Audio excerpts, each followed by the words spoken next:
Sure. Thank you, Mr. Chairman. Thank you, Mr. President.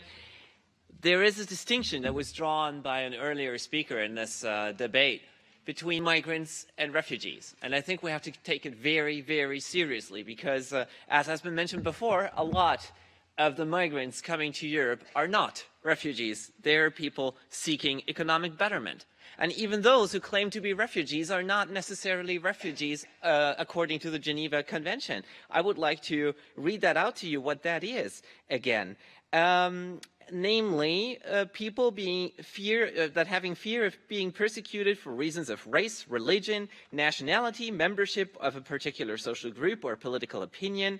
That's a refugee according to the Geneva Convention. And they have, according to Article 31, only the right to cross a border once and then have to report to the authorities. I read Article 31, number 1. The contracting states shall not impose penalties on account of their illegal entry or presence on refugees who, coming directly from a territory where their life or freedom was threatened in the sense of Article 1, enter or are present in their territory without authorization, provided they present themselves without delay to the authorities and show good cause for their illegal entry or presence. So we have people coming to Europe that do not conform to these standards. And we have people coming to Europe that are not even refugees in the actual definition of the Geneva Convention. So when you employ this, please keep that in mind. I only would like to remind you. And that also takes me to the 3 reports that we're discussing here. And I'm starting with the third,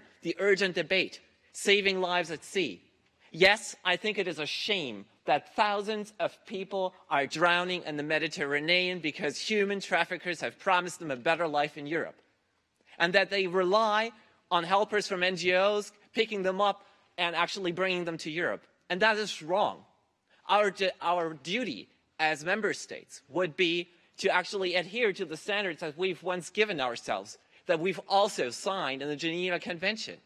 And that would also mean that those helper ships should, of course, save their lives, but then take them back to Libya. And there, we should have an extraterritorial processing of asylum claims, indeed, regarding human rights. I think we would do very much for the lives of these people. We would really raise humanitarian standards if we put our attention in those safe zones and potential welcome zones for refugees in Africa that have really come very, very close to the neighboring countries of where they're fled, and where we can examine and maybe make offers for them if they are very qualified to join us in Europe, but otherwise really maintain highest standards in those zones and camps there, because we cannot leave the situation as it is, and we cannot invite the world to Europe. Thank you.